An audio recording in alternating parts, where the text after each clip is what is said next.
জামাতে ইসলামীর আমির ডক্টর শফিকুর রহমানের এক্স অ্যাকাউন্ট হ্যাকের ঘটনায় গুরুত্বপূর্ণ অগ্রগতি।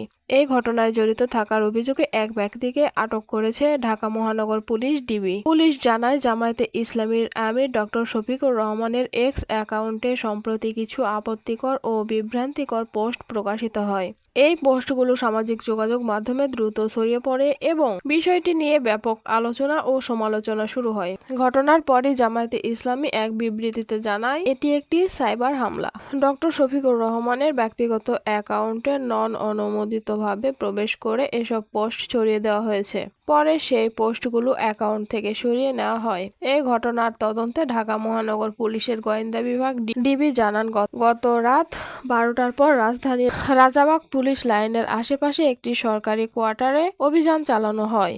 অভিযান শেষে মোহাম্মদ সরোয়ার আলম নামে এক ব্যক্তিকে আটক করা হয়। পুলিশের দাবি, তিনি একজন প্রোগ্রামার এবং হ্যাকিং ঘটনার সঙ্গে জড়িত থাকার প্রাথমিক তথ্য পাওয়া গেছে। ডিবি আরও জানায়, আটক ব্যক্তির মোবাইল ফোন, ল্যাপটপ জব্দ করা হয়েছে।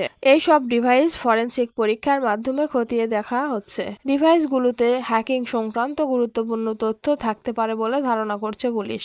এ বিষয়ে ডিবির পক্ষ থেকে জানানো হয়, সাইবার অপরাধ এখন একটি বড় হুমকি। সামাজিক যোগাযোগ মাধ্যমে বিভ্রান্তি ছড়াতে পরিকল্পিতভাবে এই ধরনের হামলা চালানো হচ্ছে। এই ঘটনায় জড়িত অন্য কেউ থাকলে তাকেও আইনের আওতায় আনা হবে। উল্লেখ্য, গত শনিবার রাতে ডক্টর শফিকুর রহমানের এক্স অ্যাকাউন্ট থেকে একটি পোস্ট ভাইরাল হয়, যেখানে নারী কর্মীদের নিয়ে আপত্তিকর মন্তব্য দেখা যায়।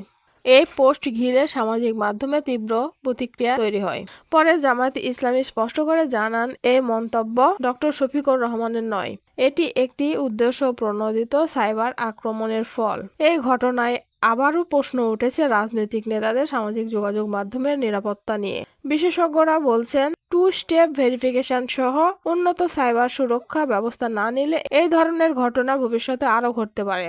ডিবি জানিয়েছে, তদন্ত এখনো চলছে। খুব শিগগিরই এই বিষয়ে বিস্তারিত তথ্য গণমাধ্যমকে জানানো হবে। এই ছিল জামায়াতে আমিরের এক্স অ্যাকাউন্ট হ্যাক এবং অভিযুক্ত আটক সংক্রান্ত বিশেষ আপডেট। ভিডিওটি ভালো লাগলে লাইক দিন, মতামত কমেন্টে জানান, আর নতুন খবর পেতে আমাদের চ্যানেলটি সাবস্ক্রাইব করতে ভুলবেন না।